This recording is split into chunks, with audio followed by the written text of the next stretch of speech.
On the desolate planet Euro, warriors from across the galaxy gather. Today, a clash of unimaginable proportions awaits, as the galaxy's greatest champions face the unlikeliest challengers, the humans. Visual: a group of humans enters the arena, led by Captain Hayes. They were simple, lightweight gear, no high-tech armor, just basic combat attire. They stretch and crack jokes, seemingly unfazed. Alien Captain from the stands, scoffing. They think this is a game. Alien General, next to him, sneering. These so-called Death Worlders will soon understand true combat. Visual: a massive alien announcer with a beak-like face steps forward, his voice booming throughout the arena. Announcer: and now warriors of Earth face the galaxy's finest. The gong sounds. Alien warriors charge forward with a unified roar, each carrying an array of massive, glinting weapons. Visual: the humans remain calm, casually watching as their enemies barrel toward them. Captain Hayes glances at his team and gives a nod. Captain Hayes: well, let's get to it, boys. In an instant, the humans move with astonishing speed and precision, ducking, weaving, and countering every attack. Their movements are smooth and calculated, as though they're performing a practiced routine. Alien commentator in shock. They're too fast. That shouldn't be possible. Visual: a massive, bug-like end warrior swings a giant club at Captain Hayes. He sidesteps with ease, countering with a precise jab to the creature's vulnerable side. Meanwhile, another human catches an alien's weapon shaft, twisting it with incredible dexterity and sending the alien sprawling. Alien General, eyes widening. How are they doing this? It's as if they're just playing with them. Alien Captain: they're using basic techniques, but with a level of precision that's unnatural. Visual: the humans continue to dismantle their alien opponents with ease, every move measured and intentional. The crowd, once skeptical, is now roaring in astonishment. Some aliens even rise from their seats, unable to look away. In the midst of the chaos, one human warrior takes down a massive auric beast with a quick, calculated maneuver. The alien slumps to the ground, defeated and disoriented. Visual: one by one, the alien warriors fall, unable to match the humans' agility and skill. The once rowdy crowd is now silent, watching the humans finish with almost effortless ease. Captain Hayes, smiling, hands in pockets. Well, that was a nice warm-up. In a galaxy where brute strength and high-tech armor reign supreme, humanity has introduced something unexpected: skill, efficiency, and control. Today, Earth's reputation as a death world has gained new meaning. Visual: the human team exits the arena, leaving the stunned aliens behind. The screen fades to black. It seems the galaxy just learned a valuable lesson: never underestimate Earth's finest. Subscribe to stay tuned for more tales of humanity's unexpected victories. Visual: spaceships hover over the rocky planet Euro, a barren world with a sprawling gladiatorial arena. Alien spectators flood into the stands, their varied forms bristling with excitement. In the far reaches of the galaxy, on the war-torn planet of Euro, champions gather to prove their strength. Alien civilizations come to witness the ultimate showdown, a battleground where power alone decides the victor. But today, a new species enters the arena, one the galaxy barely understands. Cut to alien warriors gathered, each species distinct. Hulking Thoans with armored exoskeletons, razor-clawed Karrakans, and the colossal, boulder-like Aurochs. Their weapons gleam, bristling with energy. Visual: Captain Hayes and his human team stroll into the arena. In stark contrast to the armored, weapon-wielding aliens, the humans look almost casual, wearing minimal gear, a few traditional weapons, and expressions of calm confidence.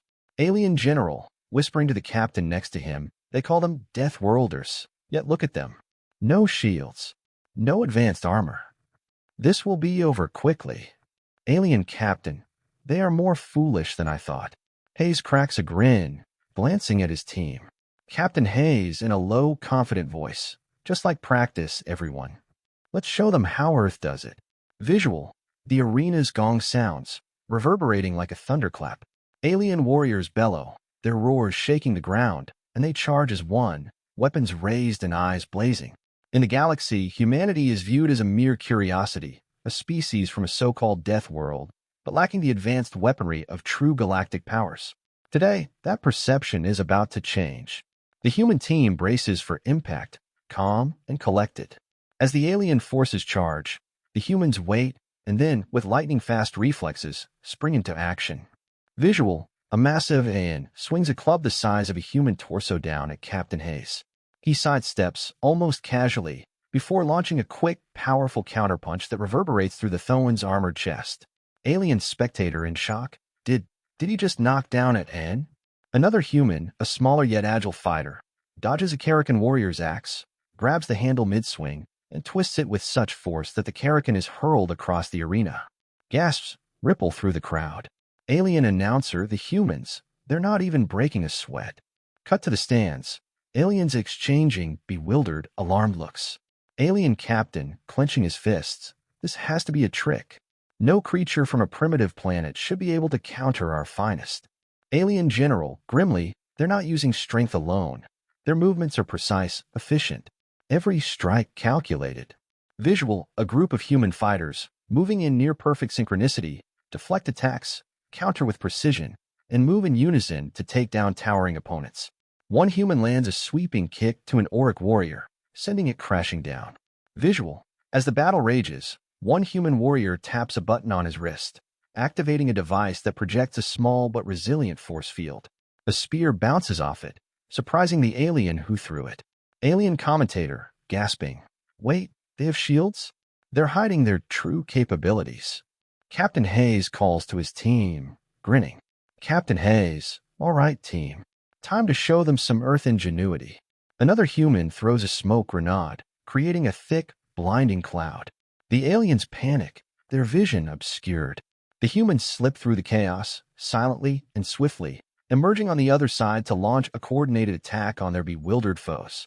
Visual: a ripple of admiration sweeps through the alien crowd. Skeptical murmurs turn into cheers, with some alien spectators now standing, applauding the humans' skill and finesse. Alien spectator to another, excited: did you see that move? They're not just fighting, they're dancing around them. Visual: only a few alien warriors remain. The arena is littered with defeated aliens, many groaning and nursing their wounds.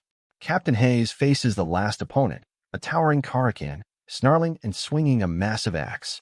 Captain Hayes calmly: we could keep doing this, or you could surrender. The Karakan charges, but Hayes sidesteps, disarming him in one smooth motion and pinning him to the ground. In a galaxy of high-tech armor and brute force, humanity has shown a new path: skill, speed, and precision. On Euro, Earth has left its mark. Visual: the humans walk out of the arena, exchanging high fives and casual laughs, leaving the alien crowd stunned. As they exit, the announcer's voice echoes. Announcer: today, Earth's warriors have proven themselves worthy of our respect. Never before has the galaxy witnessed such mastery. Truly, these Death-Worlders are unlike any other. The alien crowd begins a chant, a mix of respect and wonder, acknowledging humanity's triumph. Visual: a shot of the arena as the human spaceship lifts off, leaving the planet. In the stands, the alien captain and general exchange a look of reluctant admiration. Alien captain: perhaps we've underestimated them. Alien general: they may not have the technology, but what they lack in machines, they make up for in spirit. Across the stars, tales of this battle will spread. Humanity, a species dismissed as primitive, has shown that true power comes from within. Stay tuned for more stories of Earth's finest taking the galaxy by storm. End screen, channel logo, subscribe prompt, and links to other HFY stories. Visual: Captain Hayes and his team stretch and laugh as they look out over the arena. The aliens watch in disbelief, muttering to each other. Alien spectator: they're laughing. This is the greatest arena in the galaxy, and they're laughing?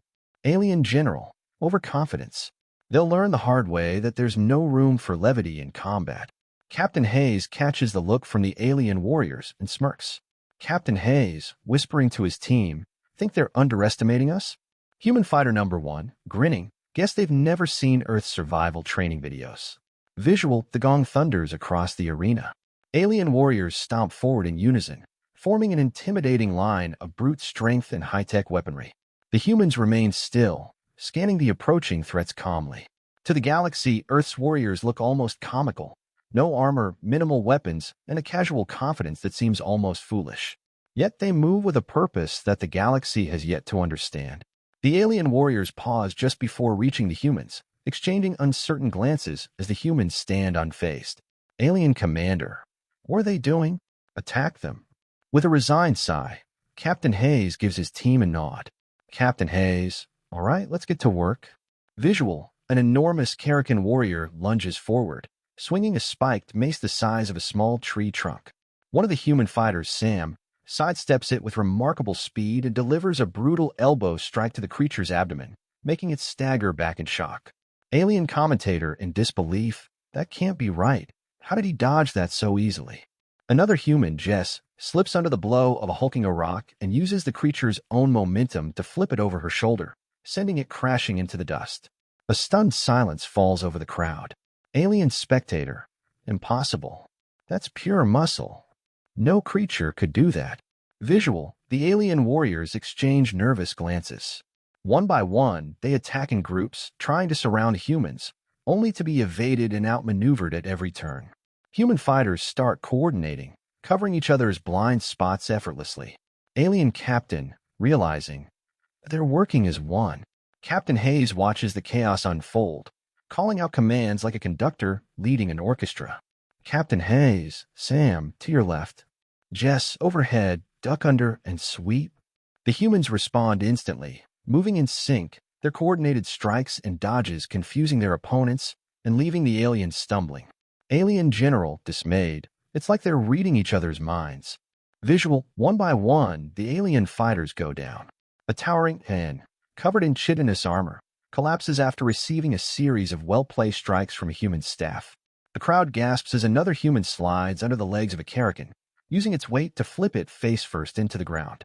Alien commentator, shocked. Are they toying with them? Cut to a close-up of the faces of the alien warriors. Their expressions shift from fierce determination to wide-eyed disbelief.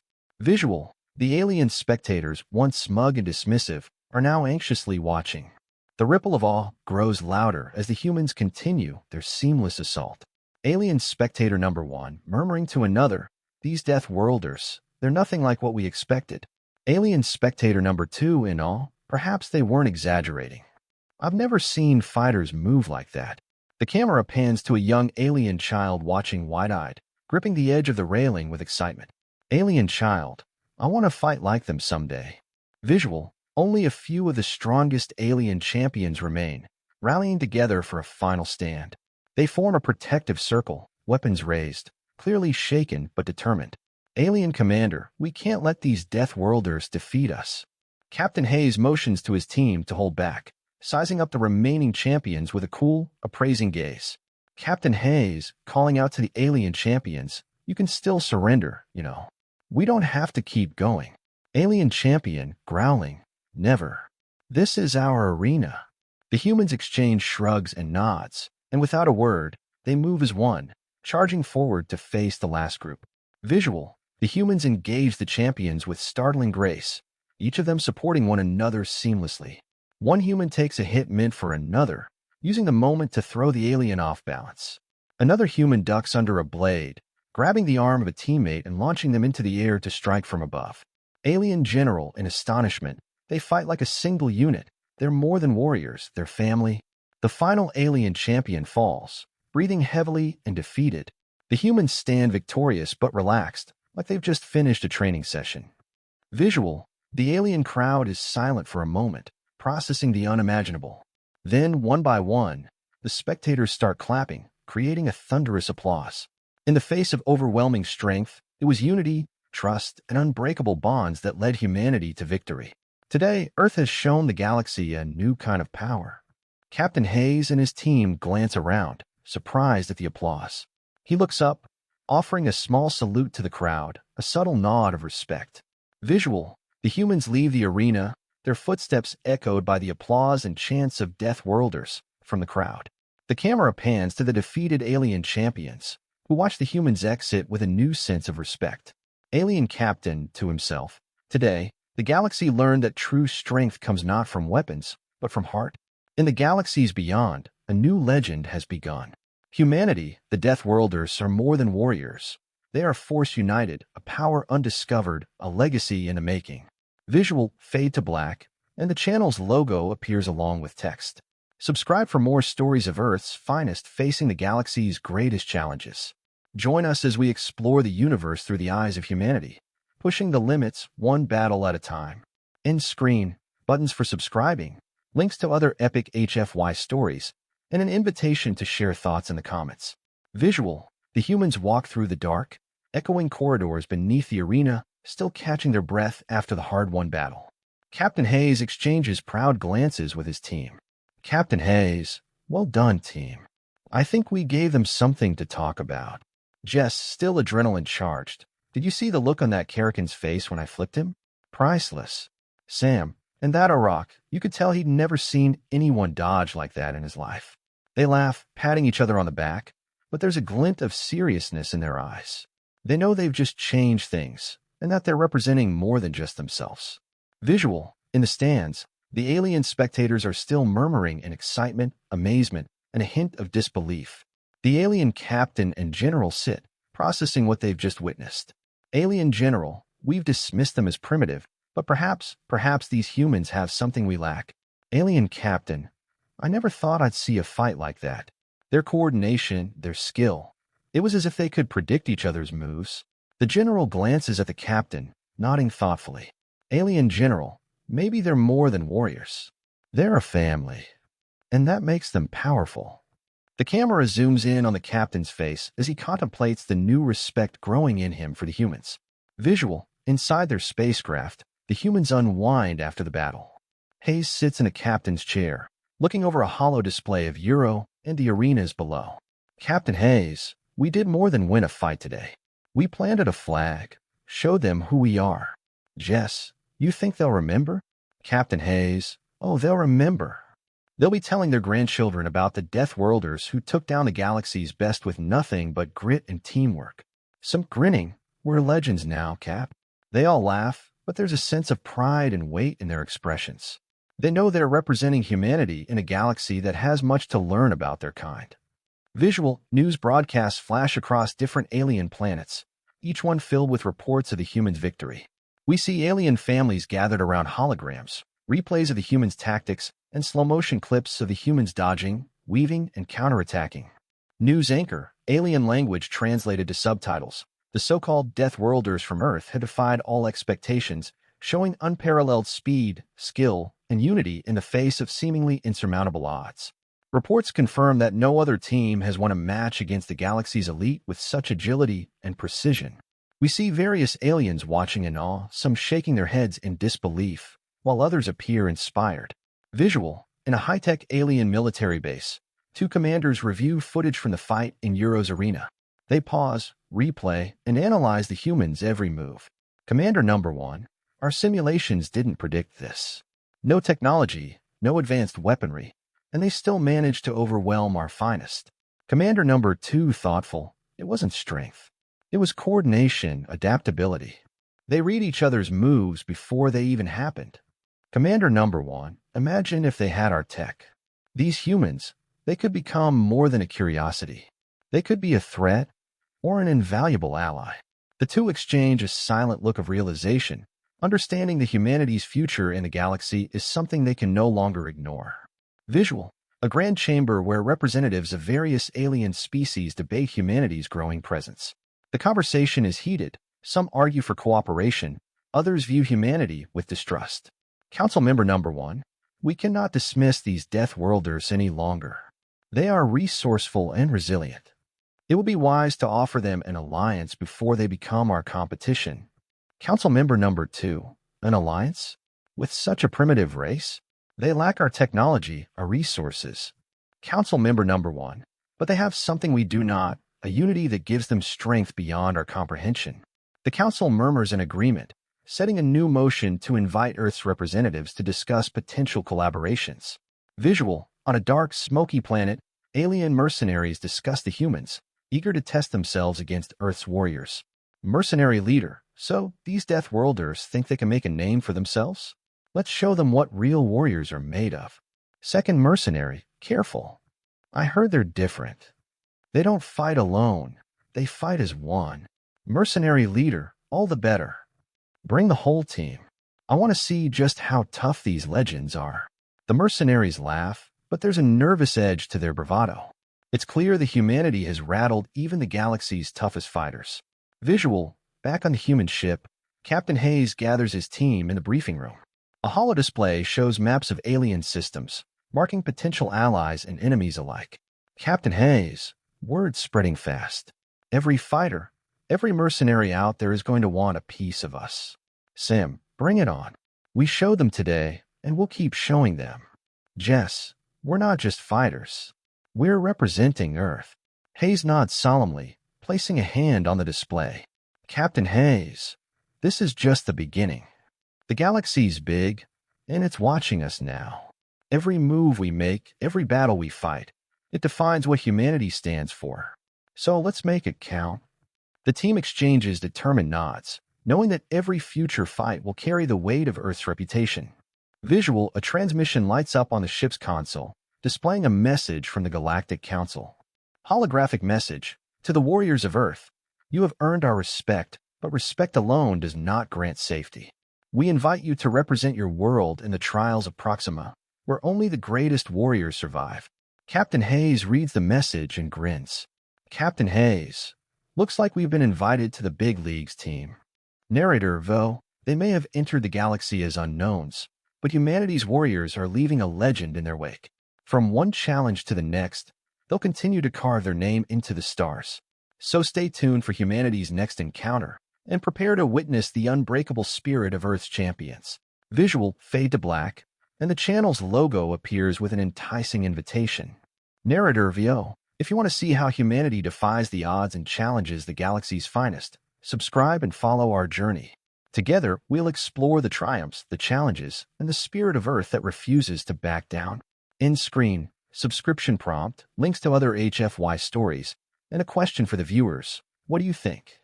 Will humanity thrive or fall in the trials of Proxima?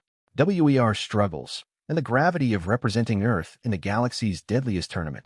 Visual, the human ship, the Odyssey, glides through hyperspace, its crew gathered in the bridge as they approach the famed Proxima system. The nebula-lit view of Proxima's 7 suns fills the screen, casting an otherworldly glow across their faces. Captain Hayes, this is it, team. The trials of Proxima. Every species that wants to prove their dominance sends their best here. If we succeed, we're putting humanity's name on the map. Jess, glancing at the star-filled horizon. And if we don't, Captain Hayes, then we'll make sure they remember how close we got. The team exchanges glances, each aware of the stakes. They are Earth's first official representatives, and this is more than just survival. It's a mission to secure Earth's place in a galaxy that has barely begun to understand them. Visual, as the Odyssey docks at Proxima Prime's main spaceport, the humans disembark to find themselves amidst throngs of alien champions from across the galaxy. Towering reptilian warriors, lithe insectoid tacticians, and technologically advanced strategists all turn to stare at the humans, their expressions a mix of curiosity, skepticism, and amusement. Alien fighter, whispering to his squad, so those are the Deathworlders? They look underwhelming. Alien officer, don't be fooled. I saw what they did in the Euro arena. They might not look like much, but they fight like they've trained their whole lives. Captain Hayes catches the glances, smirking slightly as he walks past, undeterred by the alien stares. He knows the galaxy's finest fighters are already judging them, and he's more than ready to prove them wrong. Visual, the team enters a grand council chamber, where the Galactic Council sits in ornate seats. The Proxima Trials Overseer, an aged yet powerful alien named High Priest Rothax, rises to address the participants. High Priest Rothax, champions, the trials of Proxima have tested the mettle of the galaxy's greatest for centuries. And now, for the first time, Earth has sent its warriors. Humanity, do you understand the gravity of these trials? Captain Hayes, we understand. This isn't just about winning. It's about proving what humanity is capable of. High Priest Rothax, then you will face 3 stages: the Gauntlet, the Descent, and the Final Dominion. Each phase will test your strength, unity, and cunning. Only the strongest will survive. The aliens in the chamber murmur with anticipation and some skepticism, as if doubting that the humans will last beyond the first stage. Visual, the arena for the Gauntlet is massive, featuring narrow platforms suspended over a shifting pit of alien wildlife and mechanical traps. As the human team steps onto the first platform, they realize they're facing not only the shifting terrain but also 5 alien teams, each eager to eliminate the humans quickly. Narrator, though, in the Gauntlet, survival requires speed, coordination, and adaptability. The galaxy's finest warriors have trained for years to conquer it. But for the humans, it's just another day of improvisation. Captain Hayes, grinning, stay close, watch each other's backs. This isn't just about getting through the gauntlet, it's about showing them we're here to stay. As the starting gong sounds, the platforms begin to shift and split, sending waves of alien challengers leaping towards the humans. The human team moves as a unit, seamlessly covering each other's blind spots, ducking, dodging, and countering with precise strikes. Alien spectator, they're fighting like they're reading each other's minds. Visual, partway through the gauntlet, Captain Hayes and his team come across a lone alien warrior struggling to survive. This alien, named Saren, is a member of the QUEX, an ancient but nearly extinct species known for their advanced intellect but frail physicality. Saron, panting, humans, I have seen what you are capable of. If you help me survive this trial, I will repay you. Jess, we're here to make allies, not enemies. Come on, stick close. The team bands together with Saron, forming a strategy that allows them to cover Saren's weaknesses while leveraging his knowledge of the gauntlet's traps. Their unexpected alliance begins to attract attention, with onlookers starting to admire the humans for their teamwork and adaptability. Visual, as the final section of the gauntlet nears, only a handful of alien teams remain. The humans, though fatigued, continue pressing forward, using their synergy and Saren's insights to avoid the arena's deadliest traps. High Priest Rodhax, watching from the council seats, remarkable. They've not only survived, but they've thrived. The final stretch has the human team fend off an ambush from another alien group, but through sharp coordination, they overcome and make it to the gauntlet's finish line. The crowd roars in surprise and admiration. Narrator, though, against every odd, the humans and their newfound ally have conquered the gauntlet, but their greatest challenges are still to come. Visual, back at their base camp, the humans and Saron rest, strategizing for the next phase, the descent, a grueling labyrinth leading deep into Proxima's core, where the air itself is thin and the walls shift to trap competitors. Saron, no one has ever faced the descent without proper survival suits, but you humans rely on less than most. Captain Hayes, maybe we're a little reckless, but we'll figure it out. We always do. The humans prepare, sharing rations and supplies with Saron. Their camaraderie grows, and the alien, unused to such kindness from other species, seems visibly moved. Visual, the humans and Saron enter the labyrinth, dimly lit by bioluminescent fungi clinging to the walls. As the walls shift and trapdoors open to release floods of molten liquid, the humans move with practiced precision, helping Saron through the tightest spaces. Narrator, though, in the descent, intelligence and endurance are as important as strength. Every move is calculated, every breath a risk. As they reach a bottleneck, an alien team blocks their path, sneering at the humans and demanding they surrender their supplies. Captain Hayes steps forward, unfazed. Captain Hayes, we don't surrender, and we don't leave anyone behind. A tense standoff ensues, ending in a quick but strategic skirmish where the humans, using minimal violence, manage to slip past the alien team. Saron watches in awe, clearly impressed by the humans' refusal to abandon their values, even under pressure. Visual, at the end of the descent, the team emerges, exhausted but victorious. Saron, deeply moved, bows in gratitude. Saron, you have my loyalty, humans. I swear it. And perhaps I know others who would join you in your cause. Captain Hayes offers a handshake, a gesture unfamiliar to Saron, who hesitates but then reciprocates. The bond is sealed, and a newfound alliance is forged. Captain Hayes, we're in this together, Saron. The galaxy might think we're just Death Worlders, but we're here to make allies and make a difference. Visual, the humans gather in the Proxima Arena one last time, preparing for the final stage, the Dominion, a massive open-field battle where alliances are crucial and betrayal is likely. Teams are forming alliances, and the crowd watches eagerly, anticipation thick in the air. Narrator Vio, in the final challenge, it's all or nothing. Will Earth's champions hold their own? Or will the galaxy finally put humanity in its place? The scene fades with the humans standing strong and ready, surrounded by allies and enemies alike, with Proxima's suns blazing behind them. Visual, the screen fades to the channel's logo, and a tantalizing question appears. Narrator Vio, can humanity survive the Dominion and rise to the top of the trials of Proxima? Follow their journey and be part of the legend. Subscribe and witness the story unfold. End screen, links to previous episodes, a call to subscribe, and an invitation for viewers to comment on how they think the humans will fare in the Dominion. Visual, inside their camp on Proxima Prime, the humans are gathered with their ally, Saron, and a few new alien allies they've managed to recruit. The tension in the room is palpable as they go over maps, tactics, and prepare for the chaos to come. Captain Hayes, all right, team. We're about to enter the Dominion. Think of it as a free-for-all, but with everything on the line. Once we're in, remember, trust no one outside our team and our allies. Saron, the galaxy doesn't understand how you humans operate. They will underestimate your resolve, and that could be our greatest advantage. Jess, checking her weapons, let's hope they keep underestimating us. I'd hate to disappoint them. The team shares a quick nod. They're ready, and although the other species view them as death worlders, they're determined to show there's more to humanity than just survival instincts. Visual, the Dominion arena is immense, an open, chaotic battleground dotted with ancient ruins, weapon caches, and hidden traps. Teams from across the galaxy are spread out, each trying to gain the best tactical position. A massive gong signals the start, and the Dominion erupts into a whirlwind of combat. Narrator, the Dominion, a battlefield where alliances shatter, betrayals unfold, and only the strongest survive. In this time, humanity fights for more than just survival. They fight for respect, for allies, and for Earth's future. The humans and their allies, led by Captain Hayes, move strategically, staying low and keeping out of direct combat as much as possible.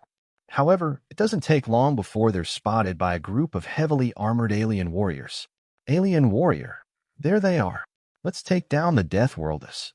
Captain Hayes, smirking, I was hoping for a warm welcome. The humans spring into action, displaying their finely tuned tactics.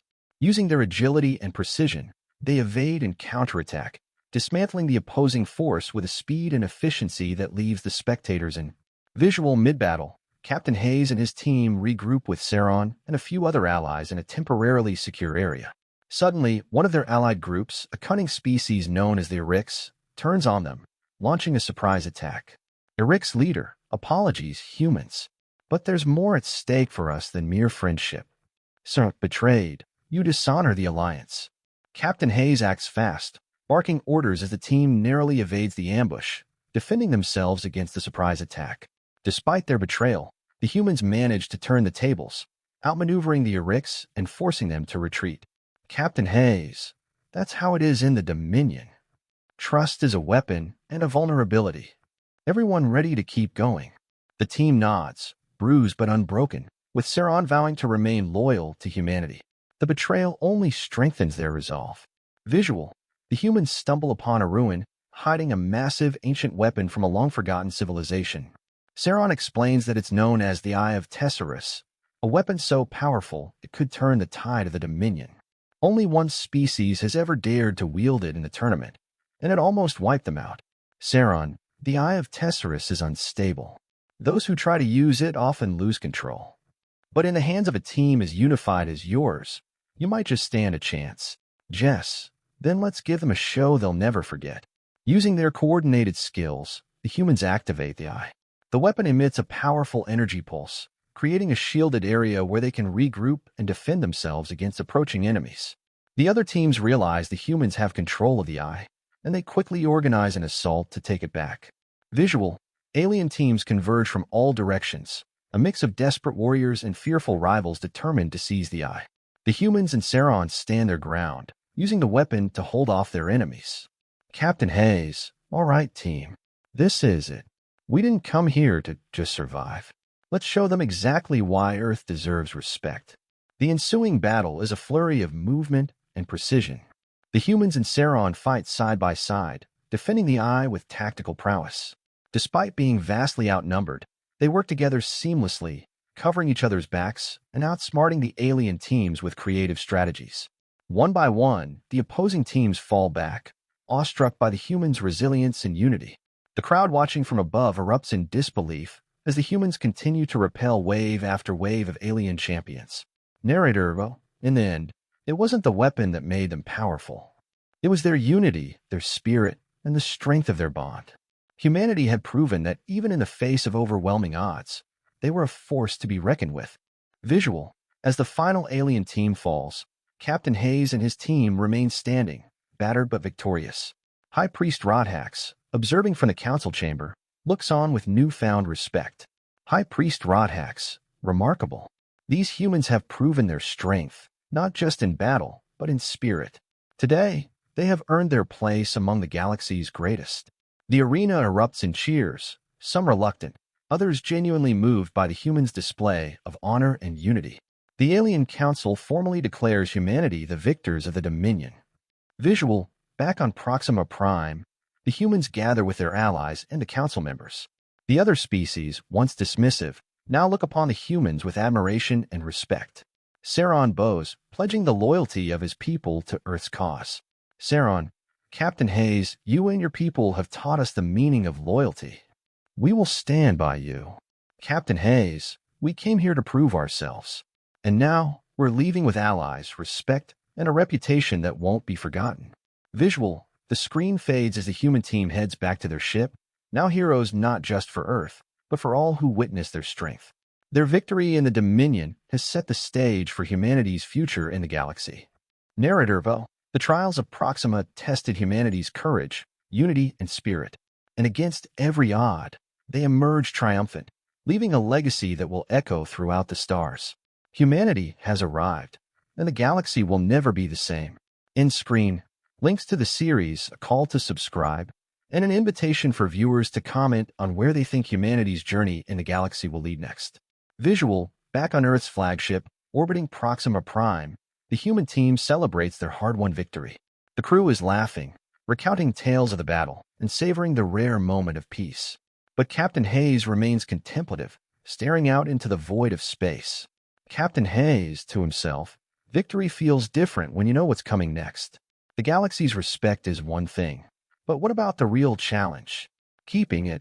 He turns as his crew approaches, ready to discuss what's ahead. Jess, you look like you're trying to calculate our next move. Let's just enjoy the moment for now. Captain Hayes, I'm not worried about us, Jess. I'm worried about what happens when the galaxy realizes we're here to stay. Visual, the camera pans to the imposing halls of the Galactic Council, a vast chamber where representatives from dozens of species meet to discuss the fate of the galaxy. The human team is invited to attend, alongside Saron, who now represents the allied factions who fought with him in the Dominion. Council Representative Vraxian, humanity's victory in the Dominion was unexpected, but it has also earned you a seat at the table. We must now discuss how Earth will integrate into the galactic hierarchy. Captain Hayes, standing at attention, we didn't come here to sit at anyone's table. We came to show that Earth is a force to be reckoned with, and we expect to be treated as equals. The camera shifts to various alien representatives, murmuring among themselves, intrigued and wary. Some are openly hostile, others are cautiously curious. Saron, whispering to Hayes, the council is divided. Some see your victory as a sign of hope, while others see it as a threat. Visual, back in the arena's Coliseum, footage of the human victory circulates on galactic news channels, sparking debates across the galaxy. Some alien factions call for a re-evaluation of the Dominion rules, claiming that humanity's tactics were dishonorable, while others push for stricter measures to contain Earth's growing influence. Alien leader Tyrgor, the Death Worlders have proven their strength, but they do not belong among us. We must ensure that Earth's reach doesn't extend beyond its borders. Another representative, Vexery, we must adapt. If we deny Earth a seat at the table, they may turn from allies into enemies. Meanwhile, secret meetings between various galactic factions begin to take shape. The idea of a galactic coalition of sorts, one where humanity could play a pivotal role, emerges, but so do shadowy plots to undermine Earth's growing influence. Visual, the humans now find themselves navigating the complex political landscape of the galaxy. They meet with other species, some eager for cooperation, others testing the waters with ulterior motives. Captain Hayes, we don't have the luxury of trust here. Our alliances will be our greatest asset, or our biggest liability. Saron stands beside him, guiding them through these treacherous negotiations. Saron, you will need to play the long game, Captain. Some will offer their support in exchange for protection, others for resources. But always remember, there are those who will use your strength against you. Captain Hayes listens, learning the fine art of diplomacy and the game of galactic politics. In one key moment, he's approached by an ambitious alien diplomat, Zalora, who offers Earth a strategic alliance with her people, promising economic and military advantages. Zalora, together, we could challenge the very foundation of the Council. The galaxy needs a new order, Captain Hayes. You and I could reshape it. Captain Hayes, I'm not here to reshape anything, but I'll listen to what you have to say. Visual. Unbeknownst to Captain Hayes and his team, a dark faction, the Dominion Remnants, begins to mobilize in secret. These are rogue elements of the Old Dominion, exiled from the official council, seeking to avenge their loss and reclaim power. They believe humanity's victory was a fluke, and they want to test Earth's mettle in a more direct way. Remnant leader, Krull, the humans have tasted victory, but they have no idea what real power is. We will show them. We will teach them the true meaning of combat. The Dominion remnants begin to raid neutral colonies, destabilizing the outer sectors. Their actions draw the attention of the Council, but some species, including Earth's potential allies, see this as an opportunity to strike against the growing human influence. Visual. As tensions rise, Captain Hayes stands on the bridge of Earth's flagship, looking out at the stars, contemplating the weight of the choices ahead. Captain Hayes, we've won battles, but the war is just beginning. We have to decide, are we going to fight for our place here, or are we going to let others decide our future?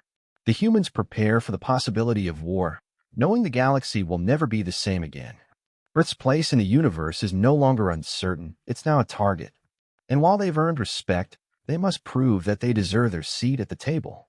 Visual. The first major conflict erupts as the Dominion remnants launch a full-scale attack on a key galactic station, and humanity is forced to respond. The humans, now fully integrated into the Galactic Defense Network, lead a strike force alongside their alien allies. Captain Hayes on comms. This is a team. Stay sharp. Our future depends on how we handle this moment. The battle is intense. Humanity's military prowess and adaptability are put to the test as they face a well-coordinated alien insurgency.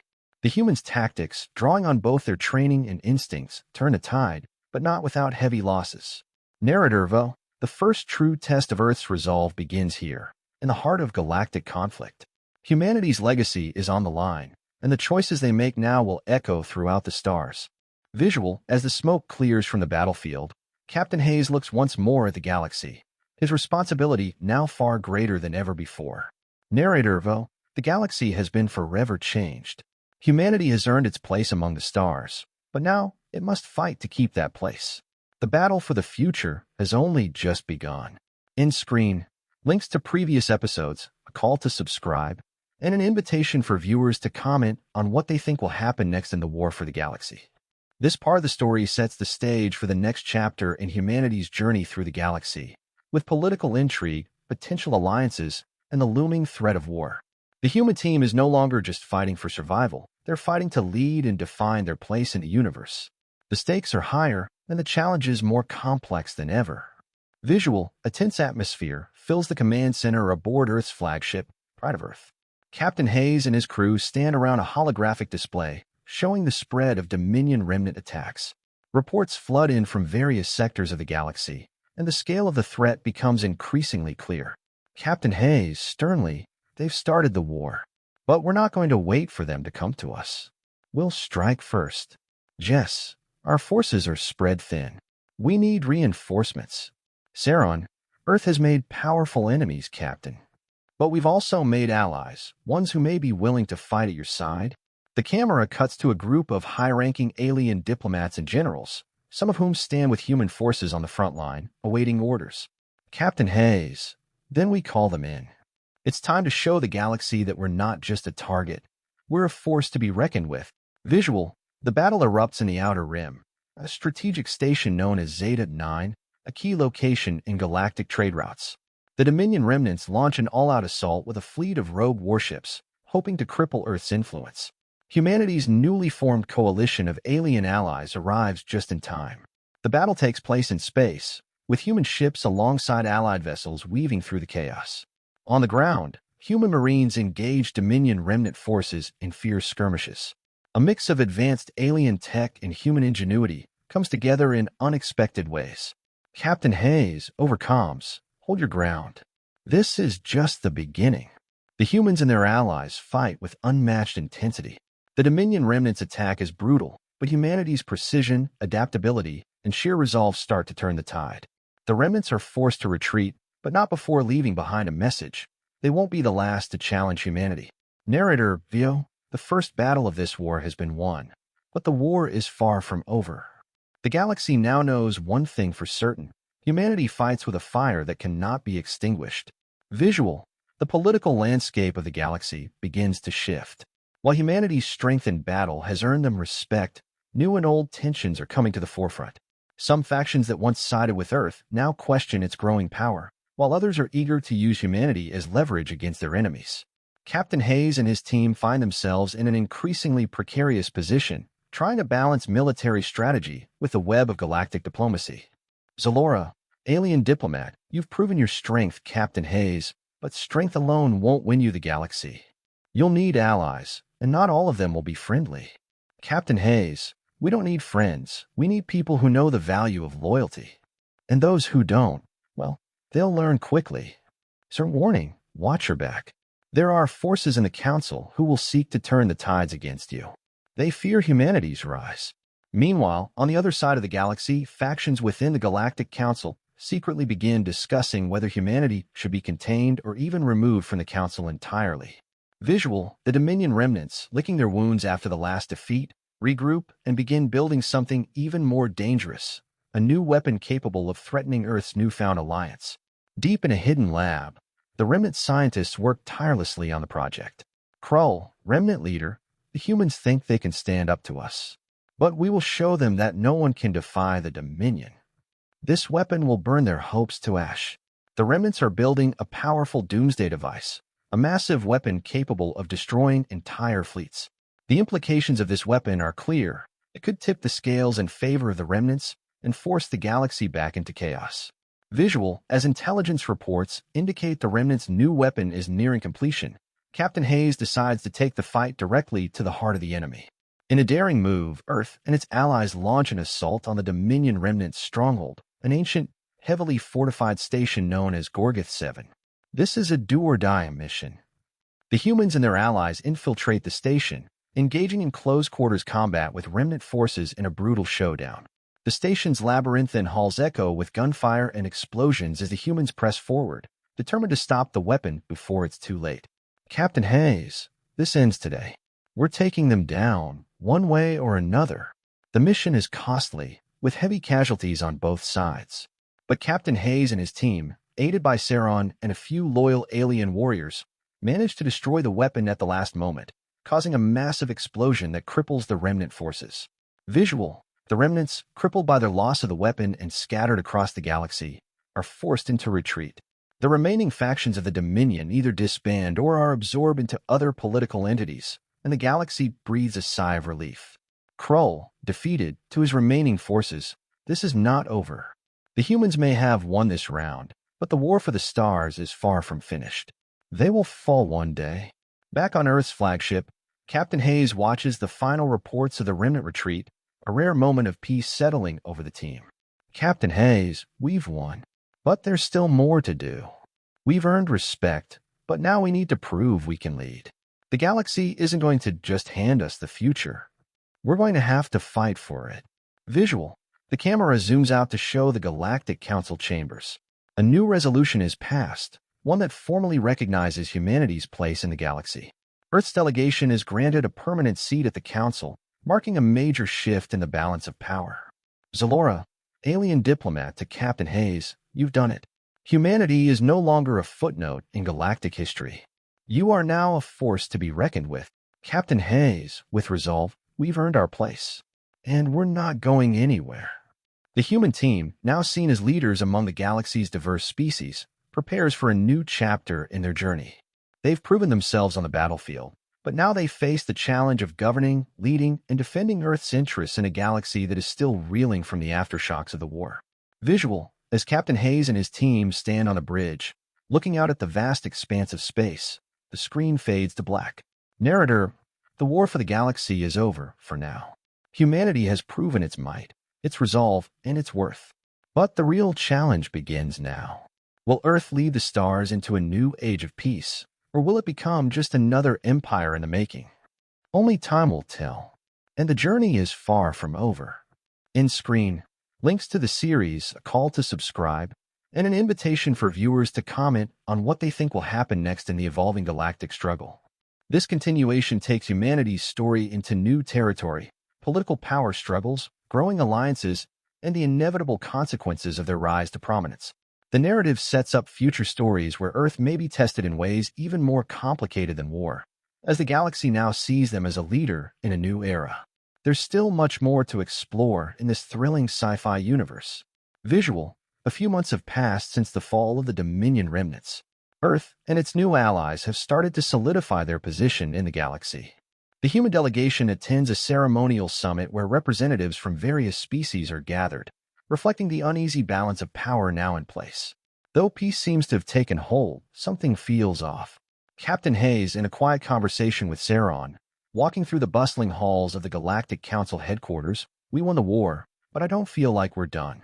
The remnants are finished, but someone else is already moving in the shadows." Saron, looking concerned: "You're right. Peace was never a given. The power vacuum left by the Dominion remnants has created new factions. Some are less concerned with diplomacy and more focused on gaining control through force." Captain Hayes, frowning: "I've heard rumors. People say there's something bigger coming. A new threat." The camera lingers on the faces of various alien leaders, whispering among themselves. Some look hopeful, others wary, especially as they glance toward Earth, now seen as a stabilizing force. Visual: in the depths of a secret council meeting, away from the prying eyes of the Galactic Assembly, a shadowy figure watches the proceedings unfold. It is the leader of the Draxer, a militaristic species once thought extinct after a catastrophic war with the Dominion. Draxer leader Kor: "The galaxy is weak. Earth's rise, while impressive, has created an opening. The humans think they are in control, but they have no idea what they're truly up against." In a darkened command center, the Draxer's forces, consisting of advanced stealth ships and terrifying bioweapons, begin to mobilize. They are building a fleet, hidden from the galaxy's watchful eyes, preparing to strike against Earth's newfound position of power. Visual: Earth's flagship, Pride of Earth, orbits a quiet world on the fringes of known space. The crew is in a brief lull, preparing for the upcoming diplomatic conference with other galactic powers, when a warning light begins to flash on the bridge. The communications officer, a human named Maria, looks up with alarm. "Maria, Captain, we've detected an unknown fleet just outside our defense perimeter. They're moving fast, cloaked. We can't identify them." Captain Hayes leaps into action, ordering the fleet to prepare for combat. They've dealt with surprises before, but the unknown presence feels different. Something far more ominous looms. "Captain Hayes, all hands to battle stations. Prepare for immediate engagement. Let's find out who's out there." The crew scrambles to ready themselves. Moments later, the mystery fleet emerges from its cloak, revealing an armada of sleek, menacing ships, their designs unlike anything humanity has seen before. A chilling transmission comes through, sent directly to Captain Hayes. "Kalor, Draxer leader, you thought you could simply take the galaxy for yourselves, humans? But the Draxer return. The galaxy does not belong to Earth, and we will remind you of that in the harshest way possible." The transmission cuts out. Captain Hayes' face hardens as he realizes that the Draxer, long thought to be a myth, are back, and they're not interested in negotiation. Visual: the battle begins. The Draxer fleet attacks with brutal efficiency, using highly advanced stealth technology and devastating weaponry. They focus on Earth's outlying colonies, where humanity's defense capabilities are still being built. Captain Hayes, aboard the Pride of Earth, coordinates the defense effort. Human ships, alongside a handful of alien allies, engage in a desperate struggle to hold off the Draxer's initial assault. Captain Hayes, over comms: "This isn't just a skirmish. They're testing our defenses. Hold the line, and don't let them push us back." The Draxer deploy shock troops to key locations on Earth's colonies, landing in brutal, lightning-fast attacks. The humans fight back with ferocity, but the Draxer's strength and their relentless tactics are overwhelming. The loss of life is staggering. Jess, after a particularly harrowing encounter, "They fight like nothing we've seen before, Captain. We're barely holding on." Captain Hayes, grimly: "This is just the beginning. The Draxer have always been warriors. We want to have to outthink them if we want to survive." Visual: Back in the Galactic Council chambers, alien leaders debate fiercely. Some call for Earth to be left to fight on its own, while others fear that the Draxxer will tear apart the fragile peace that has held the galaxy together. Graxian, Council Representative, the Draxxer are no mere pirates. They are a threat to all of us. If Earth falls, the balance of power will shift in ways none of us can predict. We must help them. Zalora, diplomat, we've seen what humanity is capable of. But even Earth alone cannot face the might of the Draxxer. It's time we set aside our differences and truly unite for once. Captain Hayes is shown in a tense video conference with the Council, urging them to mobilize their forces. Despite some resistance, Earth's plea for help is met with a reluctant but necessary alliance between the various galactic factions. Captain Hayes, we need every ship, every soldier. This is a fight for the future of the galaxy. If we don't stand together now, we'll all fall. Visual, the final confrontation begins. The Draxxer fleet, having made devastating strikes against several key human colonies, advances toward Earth itself. The United Fleet, a diverse force of human and alien ships, prepares to face them in a last-ditch battle for survival. The battle rages across the stars. The Draxxer fleet, though powerful, is confronted by the combined might of Earth's military and its allies. Captain Hayes leads his forces with precise coordination, countering the Draxxer's tactics. Meanwhile, on Earth, special forces engage Draxxer shock troops in a brutal ground war. Human ingenuity and adaptability come into play as they develop new technologies and strategies designed to counter the Draxxer's overwhelming strength. Captain Hayes overcomes. This is our home. We fight for Earth, for the future of the galaxy. We do this together. Visual, in the heart of the battle, Captain Hayes leads a daring assault directly onto the Draxxer's flagship, hoping to cripple their command structure and turn the tide. The human team infiltrates the massive vessel, engaging in close-quarters combat. The stakes couldn't be higher. If they fail, Earth's fate is sealed. As Hayes and his crew infiltrate the Draxxer command center, they encounter Color himself, a towering, armored figure. Color, you think you can defeat us, humans? You are nothing but ants before the Draxxer. We are the true inheritors of this galaxy. Captain Hayes, you had your chance. The galaxy isn't yours to take. We fight for everyone, for peace, for the future.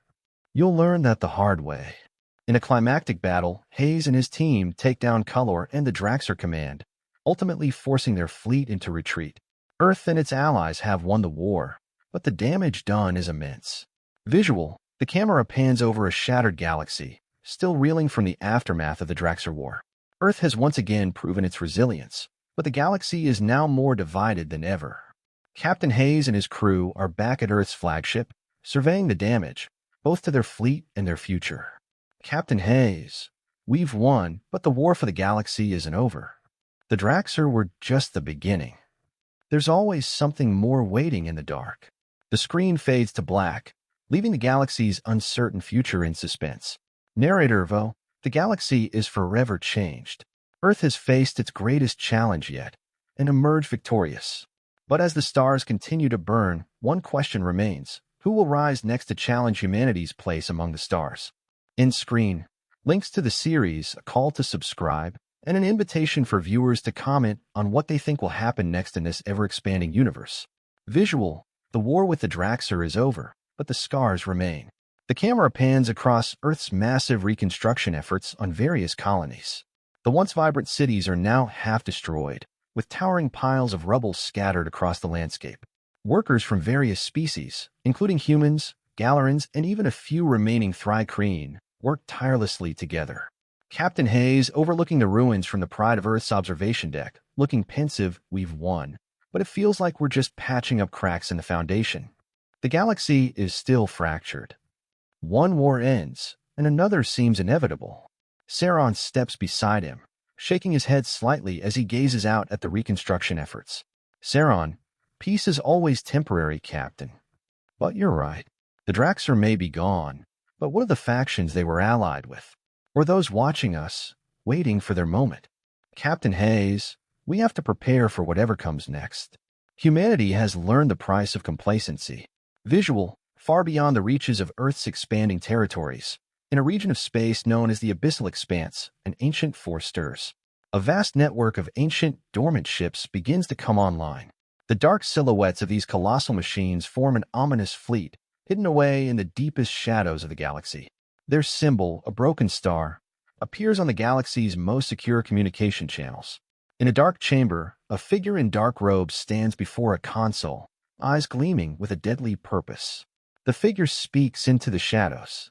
Unknown leader, his voice low and distorted, the Draxar were weak. Their time was over before it began. Now it's our turn. The galaxy's new kings are not the humans, not the Galerans, or anyone else. We will rise again. The broken star shall rule. The camera zooms out to reveal the enormity of the fleet, their engines pulsing with dark energy, signaling the return of an ancient enemy that had been banished long ago, the Revanther Empire. Visual on Earth, the Galactic Council reconvenes to discuss the fallout from the Draxar War. The room is filled with tension as each representative presents their views on how to rebuild the galaxy's peace. Vraxian, the Draxar may be gone, but there's a larger threat we must address immediately. We've intercepted communications from deep space. The Revanther are waking up. This is not just a rogue faction. This is an ancient empire with resources that could undo all our progress. Captain Hayes enters, his expression grim as he takes his seat next to Saron. His eyes are sharp, and his voice echoes the gravity of the situation. Captain Hayes, the Revanther Empire. I've heard the legends, but I thought they were myths lost to time. Are you telling me they're real? Vraxian, his voice heavy, more than real. The Revanther are an empire that existed long before the Dominion. They were the ones who taught the Draxar War and bloodshed. Their technology, their ships, are beyond anything we've encountered. And they are coming. Visual, the Galactic Council room erupts in chaos. Representatives from various species begin to argue. Some demand immediate action, while others believe it's a trap or a misunderstanding. The stress of war and rebuilding weighs heavily on all of them. Saron, to Captain Hayes, leaning in, this isn't just about the Revanther. This is about whether we can unite the galaxy. After the Draxar, it's hard to convince anyone to work together again. Captain Hayes, clenching his jaw, we don't have the luxury of time. The galaxy may be fractured, but it's still our home. If we don't pull together, the Revanther will destroy everything we've fought for. Visual, the Revanther, with their massive fleet and terrifying weaponry, make their first move, an attack on the peaceful Galaran outpost in the Outer Rim. The attack is swift, brutal, and overwhelming, as the Revanther's ships cut through Galaran defenses like butter, laying waste to their colonies. Captain Hayes, on the Pride of Earth, watching the devastation from a distance, this is just a taste of what they can do. We need to act fast, or the galaxy will fall before we even get a chance to fight. Human and allied ships rally around Earth's flagship, preparing for a counter-offensive. But time is short, and the galaxy's combined fleet is still in the early stages of recovery. The Revanther's advantage is overwhelming. Visual, the camera zooms in on the Pride of Earth as it glides through space toward a neutral system. The crew is on edge as they prepare for their first direct confrontation with the Revanther fleet.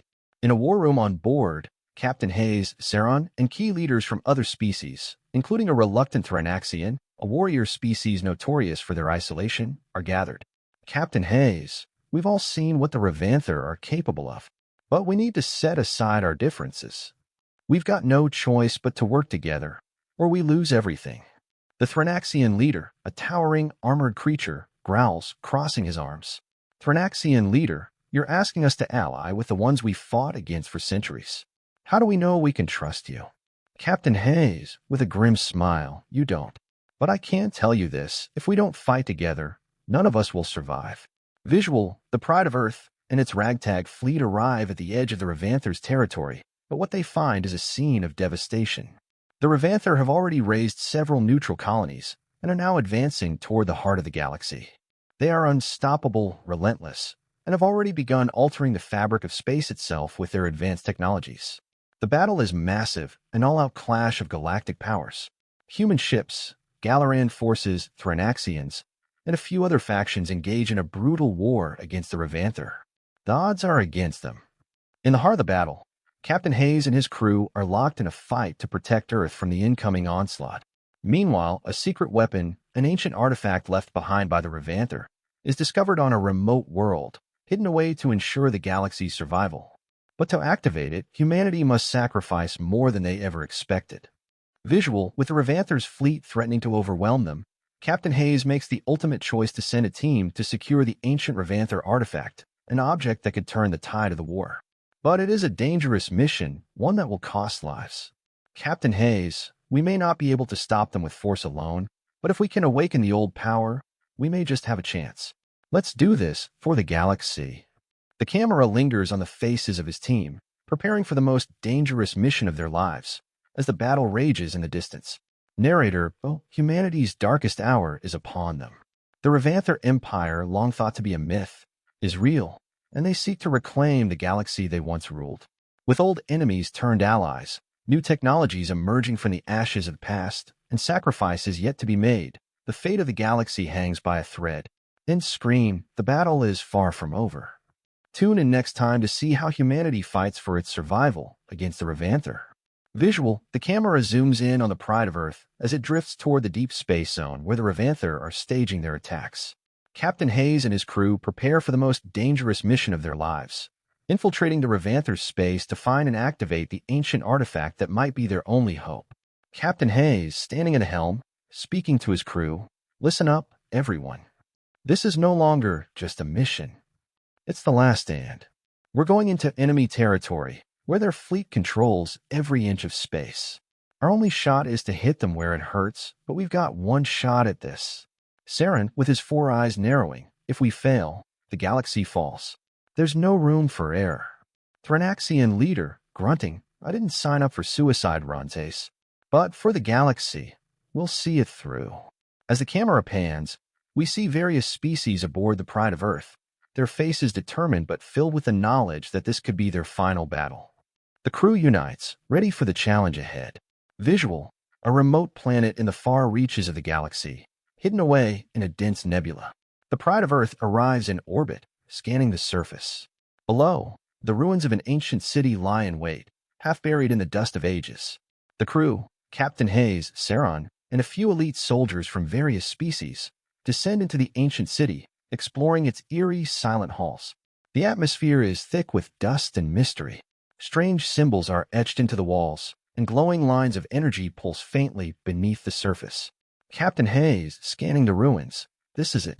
This city. It's older than the Revanther Empire itself. The artifact must be here." Saron, his eyes scanning the walls. "These symbols, they are of Revanther origin. But something is off. This doesn't look like their usual design. There's something more to this place."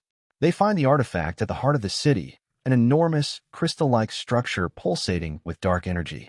But as Hayes approaches, the ground beneath them trembles. Captain Hayes, drawn to the artifact, "It's calling to us. It's like it's alive."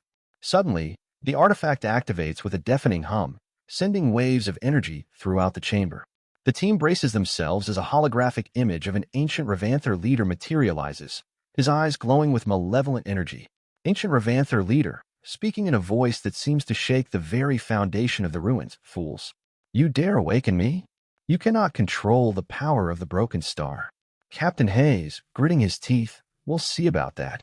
Visual, back in space, the Revanther fleet, vast and terrifying, moves with unstoppable force toward the galactic core. Their ships are colossal, with jagged designs and eerie green energy coursing through their hulls. On board the Pride of Earth, alarms blare as the crew realizes the danger. Saron, looking at the radar, "We've triggered something. They know we're here. They're coming."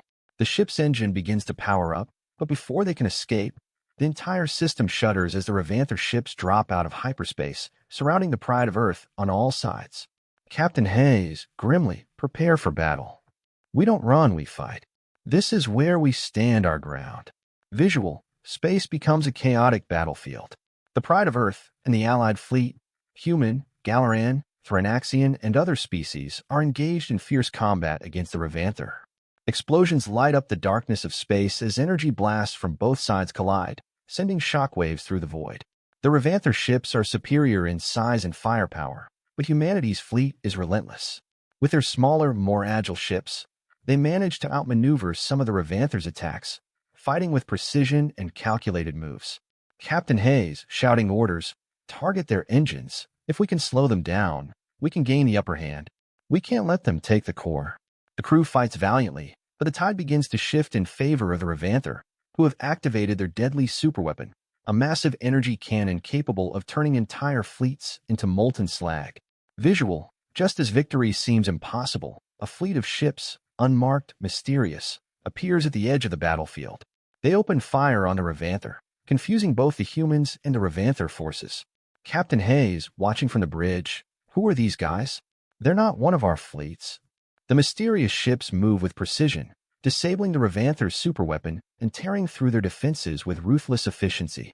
The Revanther fleet is thrown into disarray. But as the battle rages on, it becomes clear these new allies aren't fighting for the galaxy. They're fighting for their own reasons. As one of the mysterious ships closes in on the Pride of Earth, a figure emerges on the comm screen. Unknown leader with a smug grin, "Captain Hayes, how nice to finally meet you. I suppose you're wondering why we've come to your rescue." Captain Hayes, his expression hardening. "Who are you?" "Unknown leader, let's just say.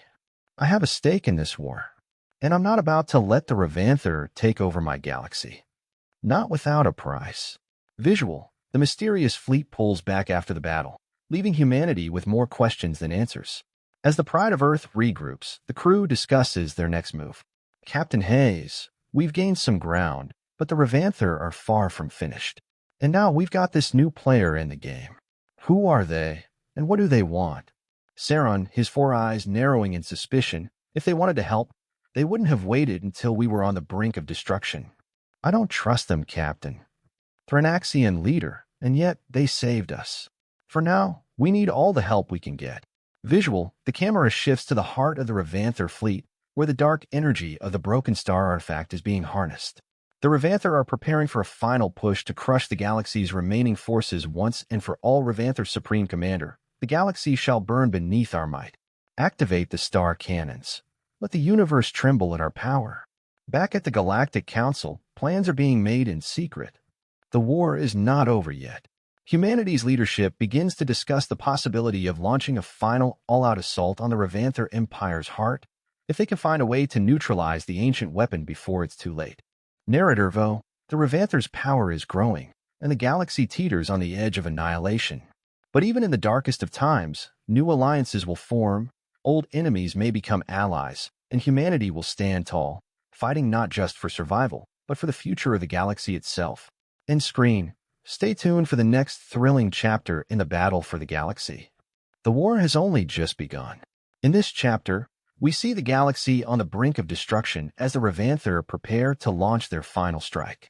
But with new and mysterious allies appearing, Captain Hayes and his crew must navigate treacherous waters, dealing with both external threats and the distrust within their own ranks. The stakes are higher than ever, and the final battle looms on the horizon. Visual, the camera pans over the Pride of Earth, now docked at a hidden space station deep in neutral territory. The station is cloaked in shadows, its walls covered in unfamiliar symbols. A small delegation from the mysterious fleet arrives to meet Captain Hayes.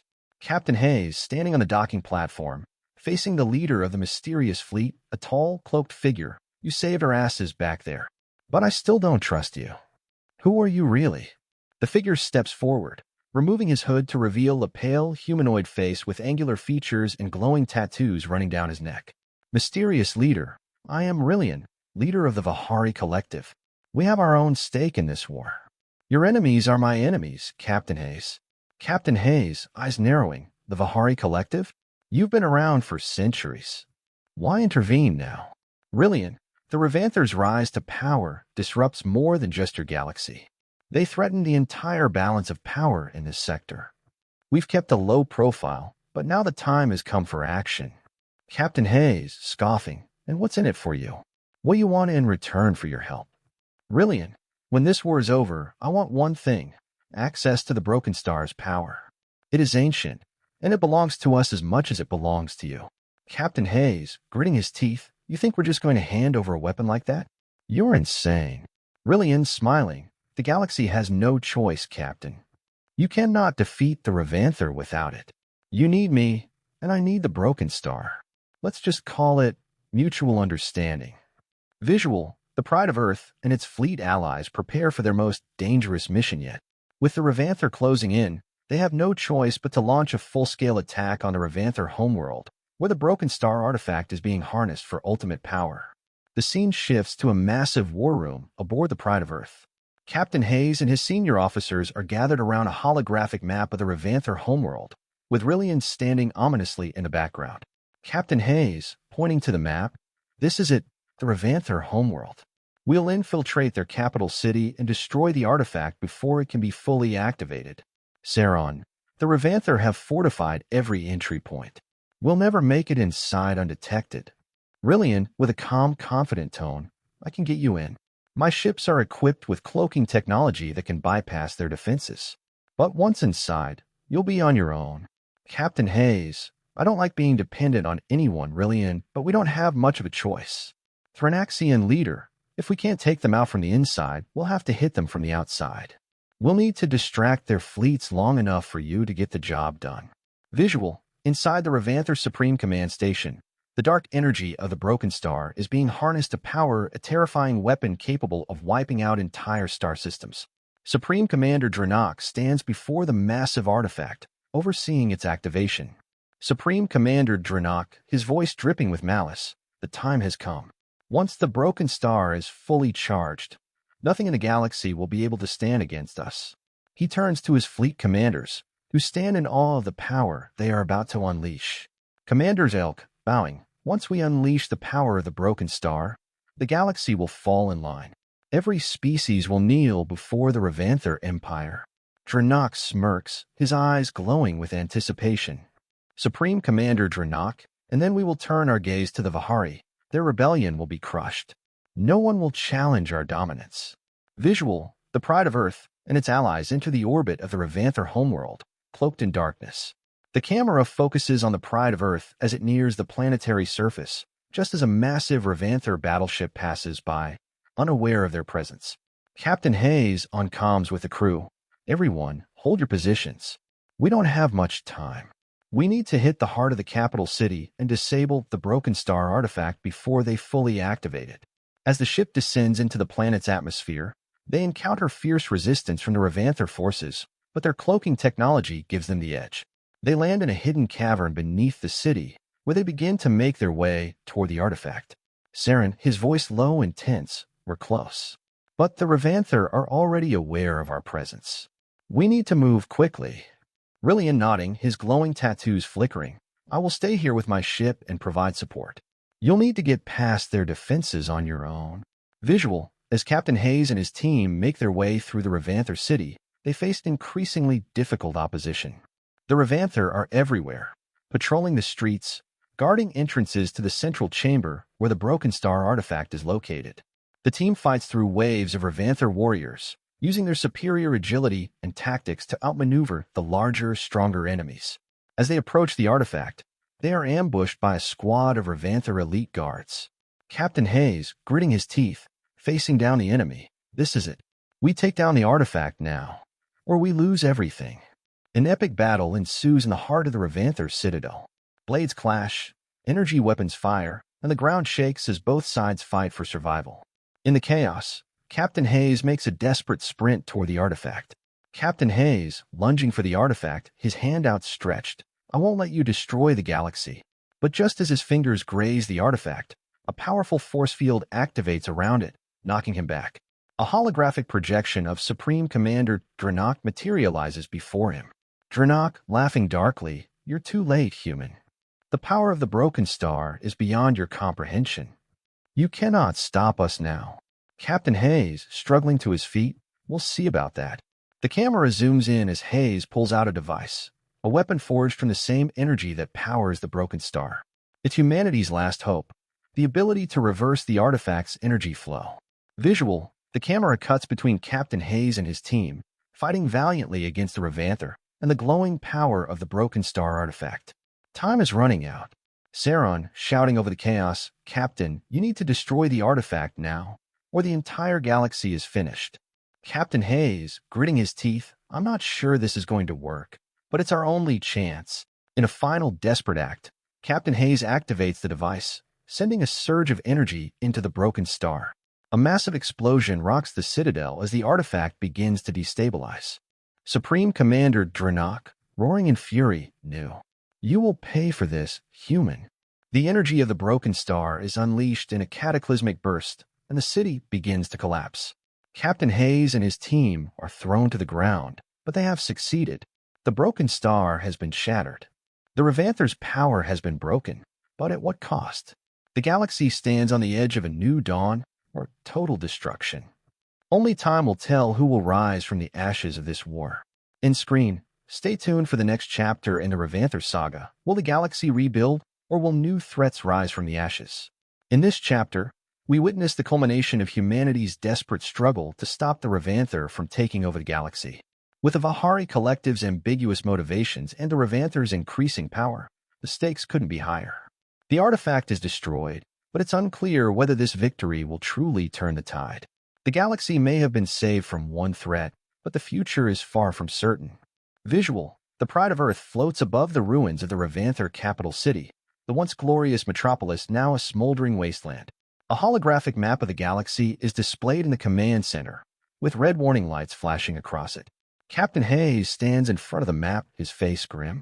Captain Hayes, we've won the battle, but the war isn't over. The Revanther are beaten, but the damage to their fleets, their systems, it's just the beginning. Saren, in a concerned tone, looking at the flickering map, the energy released from the broken star, it's destabilized entire sectors. The galaxy is in chaos. Pirates, mercenaries, rogue factions, they're moving in, capitalizing on the power vacuum. Rillian, his voice low, his presence unsettling, you've fractured the Revanther Empire, Captain. But the collapse of their civilization will leave a void that cannot be ignored. Whoever fills that void will wield unimaginable power. Captain Hayes, pausing, then turning to face Rillian. What are you getting at, Rillian? You want to take over now. Rillian, his glowing tattoos pulse. I don't want to rule, Captain. But there are others who do.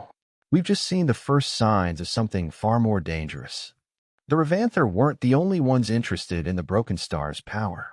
Visual: on a distant, uncharted planet, a massive, shadowy fleet emerges from the depths of a dark nebula. The ships are unlike anything seen before, sleek, black, and angular, with no insignia.